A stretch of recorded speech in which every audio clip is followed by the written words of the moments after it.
ভিক্ষা করে খাইতে হবে, যান পায়ে যেহেতু সমস্যা। ব্যাটারি রিক্সা থেকে পায়ের রিক্সা ভালো। হাজার হাজার লোক কর্মসংস্থান করতে আছে, কিছু করে তো খাওয়া লাগবে। ব্যাটারি রিক্সা চললে আমার খারাপ হয়, আমাকে পায়ের রিক্সা চলে না ভালো করে।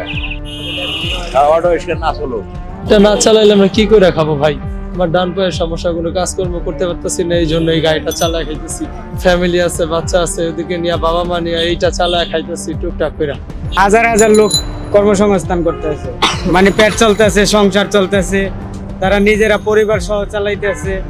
আর এটা যদি না থাকে, উঠে দেয়, তাহলে সরকার একটা মানুষের ব্যবস্থা করে দেব আমাদের শ্রেণীর। আমরা এটা চালাইলাম না, 5 জন সদস্যরই আমি চালাইতেছি, এটা চালাই। যদি মনে করেন এটা নাই চলে, তাহলে আমার পায়ের রিক্সা তো চালাইতে পারুম না। আর সবাই পায়ের রিক্সা চালাইতেও পারে না। এটা মহল্লার ভিতরে চালাইতেছি, মেইন রাস্তায় আমরা চালাইতেছি না। মহল্লার ভিতরে যদি আমাকে না চালাইতে দেয়, তাহলে তো আমাকে দেশে পেট চালানি দেয়। কইছে এখন কিছু তো করার না, এখন মনে করেন আমাকে কিছু করে তো খাওয়া লাগবে। এইটাই হলো কথা, আমাকে একটা কর্ম করে দেও, আমরা ওইটা করে খাই। অসুস্থ এবং কি এই গাড়িটা বাইরে আনার কারণে সুবিধা হয়েছে চালাইতে, ঠিক আছে। মানুষের ভাড়াও একটু কম লওয়া যায়, পায়ের রিক্সায় ভাড়া হইলো যে 50 টাকা, আমগো ভাড়া 30 টাকা, ঠিক আছে। এটা পাবলিকের সুবিধা হয়েছে।